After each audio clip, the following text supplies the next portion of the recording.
Hello दोस्तों, कैसे हैं आप सब। हमारी कहानियां देखने के लिए हमारे चैनल को सब्सक्राइब कीजिए और हाँ, बेल आइकॉन पर क्लिक करना मत भूलिएगा।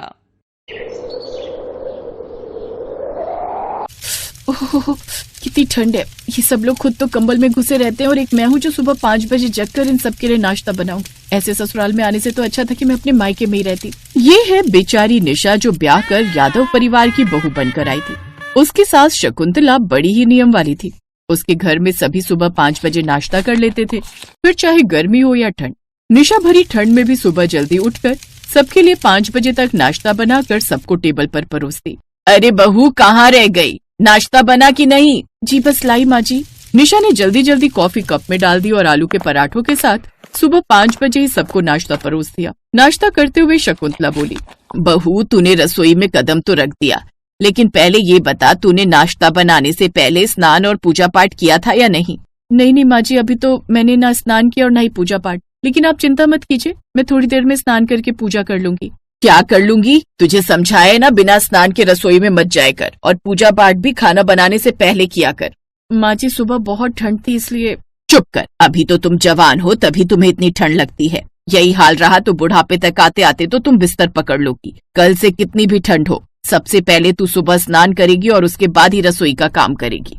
शकुंतला पुराने विचारों वाली महिला थी। वो अपनी बहू को दबाकर ही रखना चाहती थी, लेकिन निशा को बड़ों का मान रखना आता था। वो अपनी सास से बहस नहीं करती थी और उनकी बात मान लेती थी। ऐसे ही सिलसिला जारी था। अब निशा सुबह 4 बजे उठ जाती और नहाकर पूजा पाठ करके 5 बजे तक नाश्ता तैयार कर देती।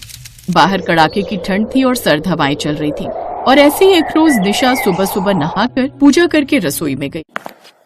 हे भगवान, आज तो नाश्ते में बनाने के लिए कुछ है ही नहीं, अब क्या करूं? ऐसे में बाहर कैसे जाऊं इतनी ठंड में?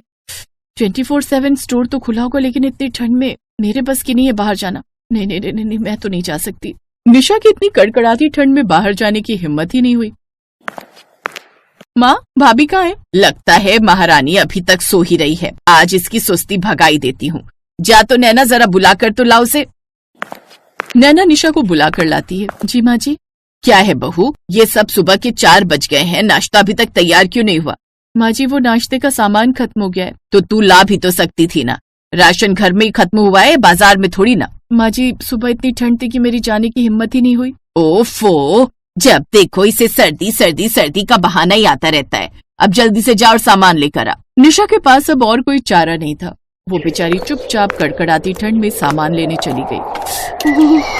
कितनी ठंडी हवा चल रही है, मेरा सर तो अभी से भारी हो रहा है। हे भगवान, इस ठंड में मैं जम ही न जाऊं। किसी तरह कुड़कुड़ाती ठंड में वो सामान लाकर सबके लिए नाश्ता बनाती है। रोज रोज इतनी सुबह उठने और काम करने की वजह से अब निशा की तबीयत भी खराब होने लगी थी और नींद पूरी न होने के कारण उसकी आंखों के नीचे डार्क सर्किल भी आ गए थे। लेकिन उसकी सास को उसकी ये हालत दिखाई नहीं देती थी। एक रोज सुबह 6:30 बजे,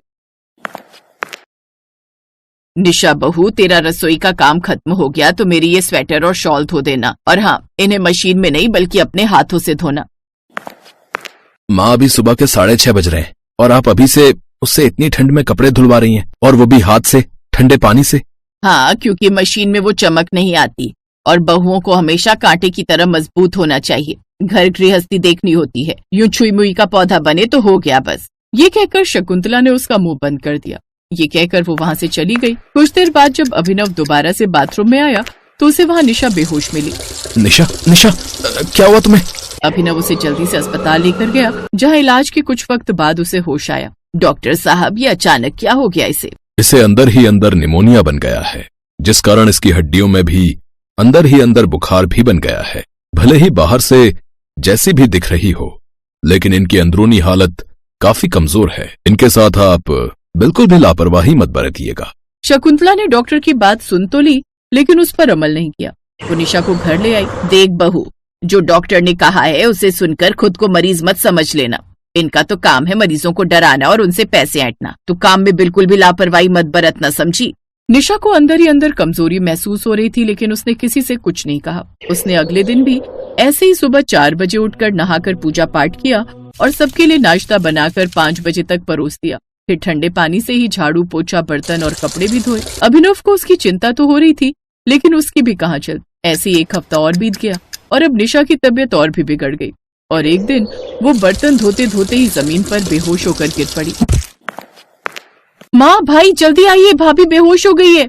अभिनव ऑफिस के लिए निकल ही रहा था। वो जल्दी से रसोई में गया और निशा को लेकर अस्पताल भागा, जहाँ वो काफी देर तक बेहोश रही। डॉक्टर, अब निशा कैसी है? क्या हुआ उसको? मैंने उस दिन भी आप लोगों को समझाया था, लेकिन आप लोगों ने मेरी बात को सीरियसली नहीं लिया। अगर आप पेशेंट को यहाँ 10 मिनट और देर बाद लाते तो उसकी जान भी जा सकती थी। ये कहकर डॉक्टर वहाँ से चला गया। अभिनव लगातार अपनी माँ को घूर रहा था। आखिरकार आपको चैन मिल गया ना माँ, या अभी भी शांति नहीं मिली? उसकी जान लेकर ही मानेंगी। मैंने कितनी बार समझाया था आपको कि भूल जाइए पुराने रीति रिवाजों और नियमों को। अब वो बेचारी भुगत रही है ना उसकी सजा। मुझे माफ कर दे बेटा, मुझसे गलती हो गई जो मैंने अपनी बहू से इतनी भरी ठंड में भी काम लिया, लेकिन अब मैं अपनी गलती को सुधारूंगी।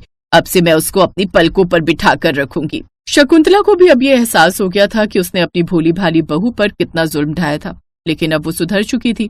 अब जब निशा घर आई तो शकुंतला ने एक काम वाली लगवा ली और निशा को पूरा आराम दिया।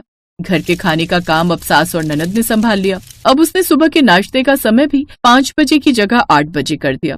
फिर 1 महीने बाद जब निशा पूरी तरह ठीक हो गई, तब उसने घर के काम करना शुरू किया, लेकिन अब घर के कामों में उसकी ननद और सास भी उसका हाथ बटाती।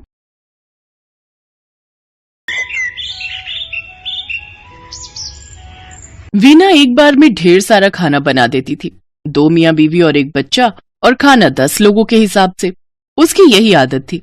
अगर 1 कटोरी दाल पूरी हो सकती है तो वो 4 कटोरी बना देती थी, और उसके बाद जब खाना बच जाता तो अपने पति राजेश के डर से वो इतना बचा हुआ बासी खाना देखकर डांट न लगाएं, वो अपनी काम वाली मालती को दे देती थी। पर साथ ही वीना मालती से झूठ बोलती थी कि ये खाना उसने सुबह ही बनाया है, पर खाना सुबह का नहीं होता था, 1 दिन पहले का होता था। अरे ये पोहा कल का बचा ही रह गया, मालती शाम के बर्तन करने आएगी तो उसे ही दे दूंगी, वरना बंटी के पापा ने देख लिया कि इतना सारा पोहा बचा हुआ है तो फालतू का सुनाते रहेंगे। वीना ने पोहा डिब्बे में डालकर रख दिया और शाम को जब मालती काम पर आई तो उसे दे दिया। भाभी काम हो गया, मैं जाऊं? हाँ, अच्छा रुक, वो सुबह तो तू चली गई थी, मैंने इतना सारा पोहा बनाया था, यहाँ तो कोई नहीं खाएगा, अब रात की रोटी ही बनेगी, तू लेती जा, बहुत बढ़िया बना था, रुक मैं देती हूँ। भाभी सुबह का ही है ना? अरे तो और क्या, मैं तुझे बासी थोड़ी दूंगी, सुबह ही तो बनाया था, ये ले पकड़। और हाँ, डिब्बा कल वापस लेते आइयो, तुझे पता है ये डिब्बा मैंने तेरा ही बनाया हुआ है, इसमें तुझे ही सामान देती हूँ। मालती पोहा लेकर घर आ गई, पर जैसे ही उसने डिब्बे को खोला उसने अपनी नाक बंद कर ली। ये पोहा तो बदबू मार रहा है, इसका मतलब भाभी ने मुझे बासी पोहा दे दिया। बच्चों ये मत खाओ, ये खराब हो चुका है, मैं तुम्हारे लिए रोटी सेक देती हूँ। मालती तेरी मालकिन कैसी है? उन्होंने तुझे खराब खाना दे दिया और झूठ बोल दिया कि ये सुबह का खाना है। हो सकता है उन्होंने जानबूझकर ऐसा ना किया हो, गलती से दे दिया होगा, कोई बात नहीं, हमने खाया नहीं, ये बात सही रही, नहीं तो बच्चे बीमार पड़ जाते। अगले दिन वीना ढेर सारी खीर मालती को देने लगी। मालती ये ना मैंने तुम्हारे भैया के कहने पर खीर बनाई थी, अब वो तो थोड़ी सी ऑफिस ले गए हैं, बाकी रखी हुई है, अब तुम्हारे भैया देखेंगे कि मैंने बना ली और खाई नहीं तो वो बेकार का गुस्सा करेंगे। तू तो जानती है मैं बिल्कुल भी मीठा नहीं खाती हूँ, और बंटी वो तो तुझे पता ही है, जब देखो चॉकलेट और पेस्ट्री खाता रहता है, कोई नहीं खाएगा, बची रहेगी, तू ले जा, मैं डिब्बे में डाल देती हूँ। वीना डिब्बे में खीर भरने लगी तो मालती के मन में फिर से वहम आया, तो उसने पिछले दिन के पोहे वाली बात उसे कही। भाभी जो कल आपने पोहा दिया था ना, वो तो खराब हो गया था, किसी ने भी नहीं खाया, उसमें से बहुत बदबू आ रही थी। अच्छा, पता नहीं, बनाया तो ताजा ही था सुबह। चल कोई नहीं, ये खीर तो ताजी है, सुबह सुबह ही बनाई है, लेती जा। वीना ने मालती से झूठ बोला था, वो खीर 3 दिन पुरानी फ्रिज में रखी थी। वीना ने सुबह की बोलकर मालती को दे दी। मालती जब खीर लेकर घर आई तो खीर देखकर उसे बहुत बुरा लगा। अरे मालती, तू मालकिन को साफ साफ मना कर दे, तुझे झूठ बोलकर बासी खाना ना दिया करे। हम भले ही गरीब हैं, रूखी सूखी खा ले, नमक से रोटी खा ले, पर ऐसा खराब भोजन नहीं खाते। अब तू बिल्कुल मना कर देना, ऐसे वो हमें डिब्बे में भरकर दे देती है और हम फेंक देते हैं, ऐसे अनाज का अपमान होता है। तुम ठीक कह रहे हो, अब मना कर दूंगी। अगले दिन वीना मालती को फिर कुछ बासी देने लगी तो मालती ने साफ मना कर, मालकिन मेरे घर ना आज पहले ही बहुत सारा सुबह का खाना बचा हुआ है, अगर मैं ले गई और किसी ने नहीं खाया तो अनाज का अपमान होगा, इसलिए आज रहने दो, फिर कभी ले जाऊंगी। तेरी मर्जी, इतने बढ़िया बर्गर बनाए थे सुबह नाश्ते में, तू मना कर रही है। तुझे पता भी है तेरे बच्चों को बर्गर खाने के लिए नहीं मिलते, मैंने तो सुबह ताजा बर्गर बनाए थे घर पर, मुझे लगा मैं ज्यादा बना देती हूँ और तेरे बच्चे भी खा लेंगे। मैं तो शाम का इंतजार कर रही थी कि तू शाम के बर्तन करने आएगी तो तुझे माइक्रोवेव में गर्म करके दे दूंगी। अब तेरी मर्जी है, तू नहीं ले जा रही तो। वीना ने बर्गर माइक्रोवेव में ही रखे रहने दिए। मालती उस दिन मना कर चुकी थी, वीना माइक्रोवेव से बर्गर निकालना भूल गई। अगले दिन तक बर्गर माइक्रोवेव में ही रखे रहे। मालती उस दिन सुबह का काम करके घर चली गई। दोपहर के समय बंटी स्कूल से आया तो उसने माइक्रोवेव में बर्गर देखे। वीना कमरे में बैठी थी। बंटी ने आधा बर्गर खा लिया था, पर बर्गर पूरी तरह से खराब हो चुका था। बर्गर खाते खाते बंटी को कुछ बदबू आई। वो उल्टी सा मुंह बनाकर कमरे में गया और वीना से बोला, मम्मी मैंने बर्गर खाया है, पर बर्गर अच्छा नहीं है, मुझे उल्टी आ रही है, बहुत बदबू आ रही है इस बर्गर में से। ये बर्गर कहाँ से मंगवाए थे मम्मी? बर्गर? मैंने तो आज कोई बर्गर नहीं मंगवाए, न ही घर पर बनाए हैं। तूने ये कहाँ से उठाया? मम्मी ये जो माइक्रोवेव में रखा है उसमें और भी बर्गर रखे हैं, मुझे लगा कि आपने मेरे लिए मंगवाए हैं, मैंने तो आधा खा भी लिया। बेटा ये बर्गर 3 दिन पुराने हैं, ये तुमने कैसे खा लिया? मुझे याद क्यों नहीं रहा, मैंने माइक्रोवेव में रख दिए थे। मालती ले नहीं गई थी और मैं भूल गई, अब क्या करूं? अरे क्या हुआ बंटी?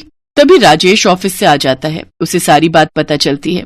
और बचा बचा कर रखो खाना। अरे काम वाली भी तुम्हारा खाना ले जाना पसंद नहीं करती, क्योंकि तुम उसे बासी खाना देती हो। अब देखो तुम्हारी इस गलती के कारण तुम्हारे अपने बेटे ने ये खाना खा लिया। बंटी चलो बेटा, मैं तुम्हें डॉक्टर के पास लेकर चलता हूँ। रुको, मैं भी साथ चलती हूँ। डॉक्टर बंटी को इंजेक्शन देता है और साथ में कुछ दवाइयां, ताकि बंटी के पेट में जो भी इन्फेक्शन हुआ है वो जल्दी से ठीक हो सके। उस दिन वीना को अपने ऊपर बहुत गुस्सा आता है और पछतावा भी होता है, क्योंकि वो बिना सोचे समझे बासी खाना मालती को दे देती थी, जबकि वो जानती होती थी कि वो खाना मालती या फिर किसी के भी खाने लायक नहीं था। और आज इस बासी खाने को खाकर उसका बेटा बंटी भी बीमार हो गया। वीना ने इस बात से सीख ली और उसने ताजा खाना ही घर में रखना शुरू कर दिया। मालती ये देख, हरा छोलिया आया हुआ है, बहुत सारा। मैंने सुबह ही आलू डालकर बनाई थी। सब्जी खाकर बता कैसी बनी है। अगर अच्छी लगेगी तो थोड़ी घर पर भी पैक करके दे दूंगी। बड़ा स्वाद बना है छोलिया भाभी, मैंने तो एक बार भी नहीं बनाया। बस कुछ ही दिन तो आता है, होली के बाद तो पक जाता है। अभी इसकी सब्जी स्वाद बनती है। ये ले, मैंने डिब्बे में पैक कर दिया है, घर पर सबको खिला देना। मालती भी बहुत खुश थी कि अब उसे वीना ने बासी खाना देना बंद कर दिया। अब जब भी वीना उसे कुछ खाने का देती तो वो खुशी खुशी घर ले जाती, और अब वो खाना बासी नहीं होता था, बल्कि सुबह का खाना होता था, ताजा बना। हेलो दोस्तों, कैसे हैं आप सब? हमारी कहानियां देखने के लिए हमारे चैनल को सब्सक्राइब कीजिए और हाँ, बेल आइकॉन पर क्लिक करना मत भूलिएगा।